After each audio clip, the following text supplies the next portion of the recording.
Materials. I have included the full list of materials in the description. Keep in mind, if you are using a can like I am, you must prepare it beforehand to prevent the metal from rusting on the inside and at the base. If you don't, the rust will poison your plant. I'll leave a link in the description to a video showing how to do it easily. Cutting the tiles. I had a lot of tile scraps from other projects. I thought of this design as a way to use them. I'll match this tile with solid colors, red, yellow, brown. I'll cut strips of just over 1 cm wide. They can't be too wide because I'd lose the curved shape. This one is perfect. I'll cut them to whatever length I get.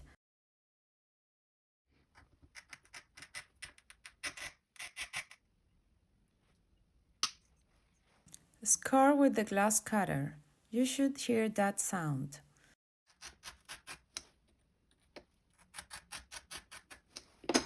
Then we cut with the running pliers. This piece doesn't have enough space to use the running pliers, so I trim with the tile nippers. I still score it because it helps me get a better cut.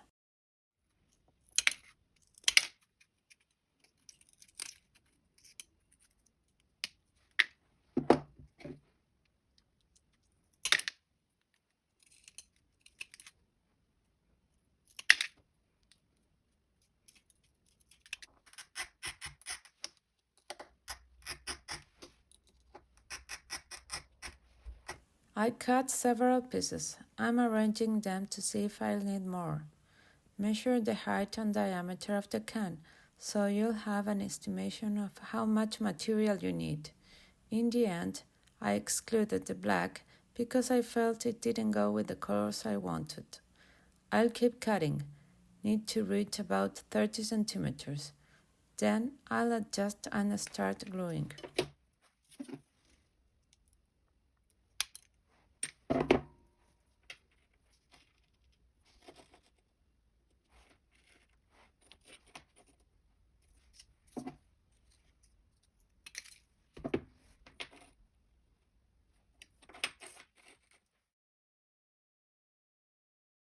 I arrange all my pieces. Keep in mind that these lines shouldn't line up because that area becomes a focal point and draws too much attention.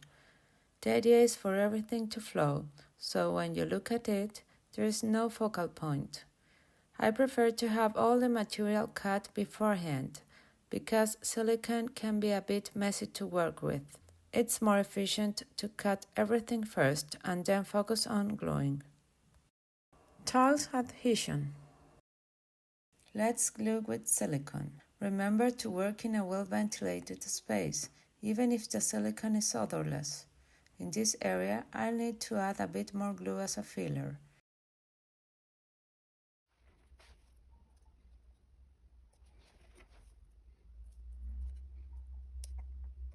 Since this can has some vertical lines, I can follow them. If it didn't, it might help to draw guidelines with a ruler. The space is filled.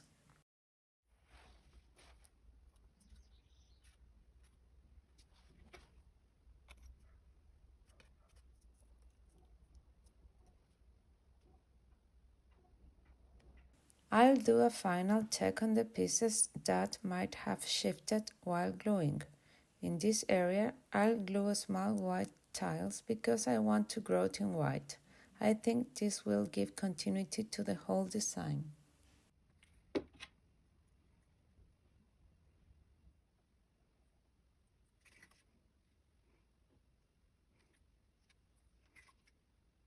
I have some excess silicone here that has already turned rubbery, but it can still be removed easily. Once it dries, it's much harder. It's ready now, so I'll let it dry for 24 hours before grouting. Grouting. The silicone is completely dry. We are ready to grout. Mix the powder with a bit of water and PVA glue.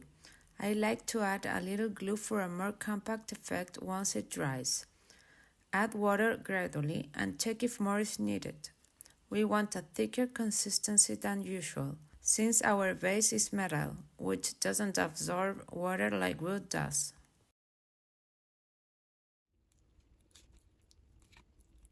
This is the consistency we are aiming for. Let's apply it.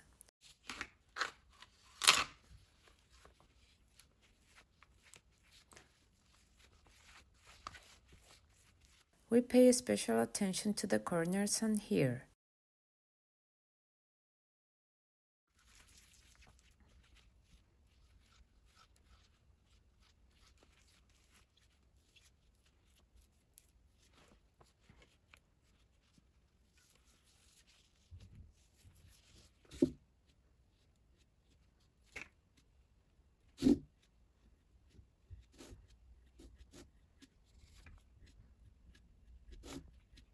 Everything is covered with grout.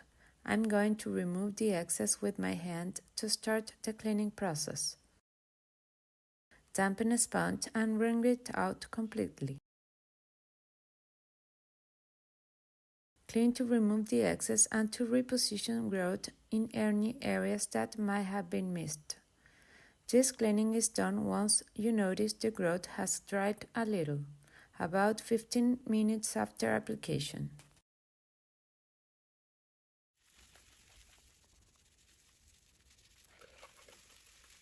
In this section, we want to smooth it out rather than clean it. If we spot any gaps, we still have grout remnants that will keep until the end. It's clean. Now we wait for it to turn to a powdery layer so we can do the final cleaning with a dry cloth. Gently wipe away this dry powder to avoid removing the grout from the spaces between the pieces.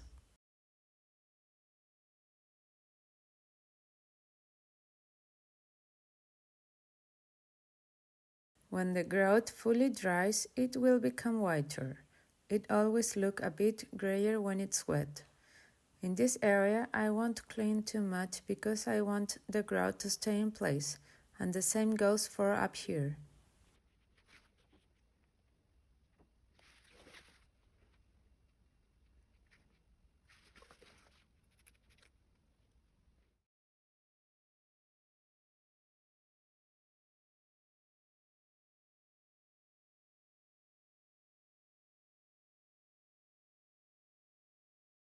If you liked this video, subscribe to learn about other mosaic techniques in a simple and affordable way.